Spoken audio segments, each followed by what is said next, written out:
Nós estamos de volta hoje, nosso bate-papo aqui no estúdio com a Marluce, que é geógrafa, o doutorado em eucaliptocultura, também a Denísia, que é economista com especialização em vários cursos dentro da pecuária, e as duas atuam na pecuária, né? E nós estamos falando dessa união de conhecimento dentro do agro, que é onde a gente vem trazendo essa informação da universidade, da pesquisa, da gestão para ser aplicada no agronegócio e na propriedade. Não interessa o tamanho. A gente falando dessa profissionalização, é importante, que você ainda falou aí, aquele perfil do pecuarista goiano, né? É quarta série primária e aí ele vai sempre no mesmo rumo. É importante se abrir para o novo. Sem dúvida, é muito importante se abrir para o novo, na perspectiva otimista de que o conhecimento que é produzido, ele tem que ser aplicado na propriedade. Eu trabalho do ponto de vista do meio acadêmico, e eu sempre digo assim, não há nenhum fundamento de você produzir uma pesquisa que ela não seja aplicável e que ela não seja voltada para a sociedade. E quando a gente fala em sociedade, eu repito aquilo que nós abordamos anteriormente. Pequeno, médio e grande produtor, no sentido de reproduzir mesmo esses modos de vida que nós temos. Embora, repita, o grande ele tem mais acesso às tecnologias, mais assistência técnica, mais capital para poder investir nisso, e às vezes o pequeno ele tem mais auxílio do Estado, e os médios são aqueles que eu estou particularmente defendendo aqui hoje, porque por uma questão familiar, inclusive. A Denise. A pesquisa ela tem que ser validada no campo, né? Senão ela deixa de ter a sua intenção primordial, que seria trazer para nós conhecimento. Então, é interessante isso, realmente, que você falou em relação a conhecimentos. E antes a gente até tinha chegado a um ponto aqui falando daquela produção de pesquisa, mas que não é levada para o campo. Na sua opinião, onde é que esse elo está rompido? É lá na instituição, e quando nós estamos falando da pesquisa, como foi falado aqui, não é só a pesquisa de uma instituição de ensino federal. Tem aqueles centros de pesquisa que estão voltados ali com interesses de empresas e que tem muita coisa boa. Porque a gente fala assim, mas é comercial. Não é só comercial não, tá? Tem coisa maravilhosa. Às vezes a gente visita um centro de pesquisa, a gente sai de lá... Maravilhado. Maravilhado, exatamente, essa é a palavra. Eu participei... Onde que esse elo está rompido? Vamos dizer que eu participei de uma palestra do professor Adilson e eu achei que a pesquisa dele foi mais interessante. Porque a pesquisa, geralmente, um módulo pequeno lá dá 100% certo. Imagina uma propriedade de 900... Então eles fizeram realmente uma pesquisa em um campo maior, onde ela realmente traz as características próximas reais. Isso aí já eu acho que é válido. Né? Porque quando você faz um campo pequeno e ali tem uma intensificação de tecnologia e de amparo, né? Ela vai dar muito certo. As gotinhas são contadas. Aí você passa para o seu campo real, é um desafio muito grande. O desafio de uma propriedade média para grande, ela tem desafio de solo, desafio de clima, desafio da mão de obra, desafio da gestão financeira, máquina que falha, porque se você está fazendo uma aplicação de um não defensivo, é por exemplo, perfeitinho naquela, eu acho que não é como se expandir essa pesquisa no campo maior, ela vem refletir um pouco mais a realidade.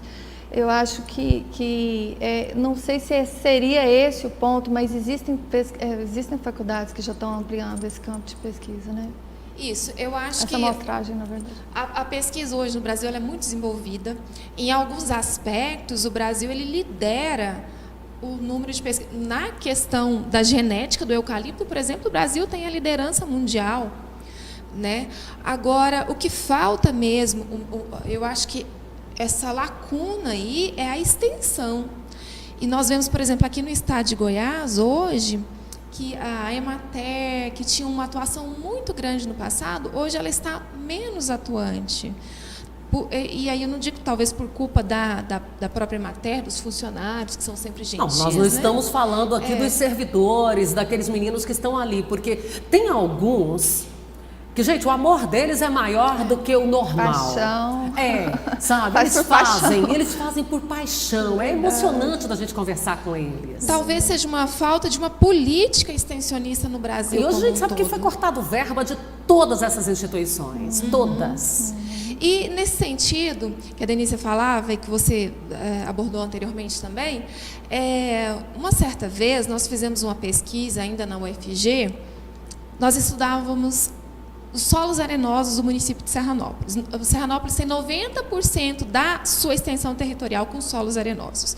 Ou seja, é um desafio muito grande para todos os proprietários que lá têm se suas conseguir terras. alguma alternativa, o município vai, porque, para quem não conhece, Serranópolis ainda tem muito a ser explorado, né? Então, quer dizer, se achar ali o meio termo, pronto. Exatamente. Então, nós fizemos experimentos numa área que estava bastante degradada com areia, e nós chegamos à conclusão de que era possível recuperar e usar, mas aí, Fabélia, colocando determinada quantidade de calcário, determinada quantidade de adubo, determinada espécie ou variedade de forrageira, ou a gente fez experimento também com culturas anuais, com cana-de-açúcar.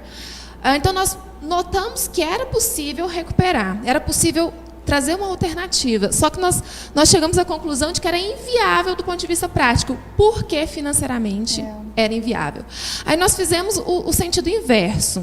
Nós fomos em várias propriedades mapear o que os produtores estavam fazendo na prática e que viabilizariam isso para outros produtores como exemplo. Então, nós chegamos a publicar, nessa época, um boletim técnico de orientações para o uso de solos arenosos. Quando o solo ainda estava em bom estágio, quando o solo já estava degradado, quando o solo já estava totalmente degradado. Então, eu acho que, nesse sentido, a gente precisa se aproximar muito mais da sociedade, falando como pesquisadora. A gente precisa atender a nossa função social. E como proprietária de uma pequena, média propriedade, como pecuarista, eu sinto a falta de talvez eu buscar mais. Porque o Senar, ele tem um papel muito importante, o sindicato. Depois que eu comecei a pesquisar, eu vi quantas oportunidades que tinha que eu desconhecia. E hoje é muito fácil. Então, aqui eu vou te interromper um pouquinho. Se você, que era alguém que estava dentro de instituições, desconhecia, imagine a quantidade daqueles que ficam ali tão ocupados com a sua propriedade, que desconhecem também essas oportunidades, não é verdade? Com certeza. E eu vinha para cá hoje e ouvia no rádio o secretário municipal de Jataí dizer assim: hoje 90 mil celulares têm acesso à internet numa cidade onde existem 110 mil celulares. Talvez haja uma superestimação de que o acesso à internet, ao celular e aos computadores, ele faça chegar o acesso à informação. Isso não é verdade. Eu vejo, assim, pelo meu exemplo, lá nas nossas propriedades, nos nossos vizinhos, a gente ainda tem como principal meio de informação o rádio. Porque você tem dificuldade com sinal para telefonia móvel, seria por isso? Também, Fabélia, mas assim, é uma falta de procura das próprias pessoas, de iniciativa das próprias pessoas. Mas isso, sem dúvida, que você falou, é fundamental. Porque as nossas propriedades aqui, em Goiás, elas ficam... Mas é interessante que eu tô achando que volume de informação tem, inclusive a gente tem que ter filtro, porque tem informações demais, sabe?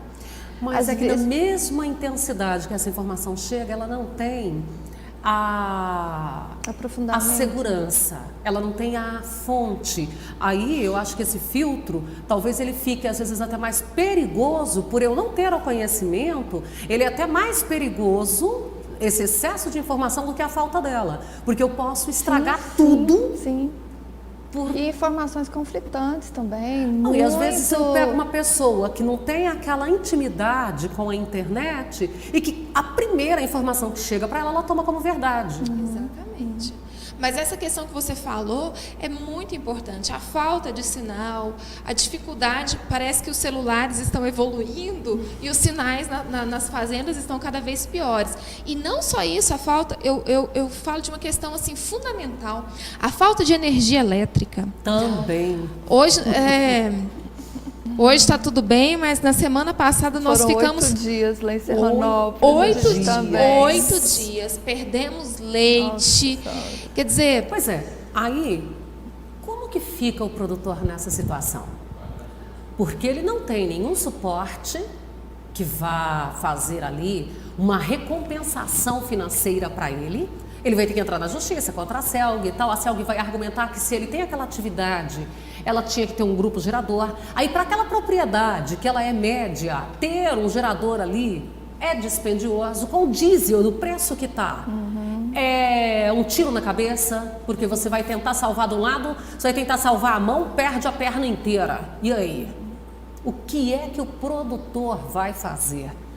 A situação é...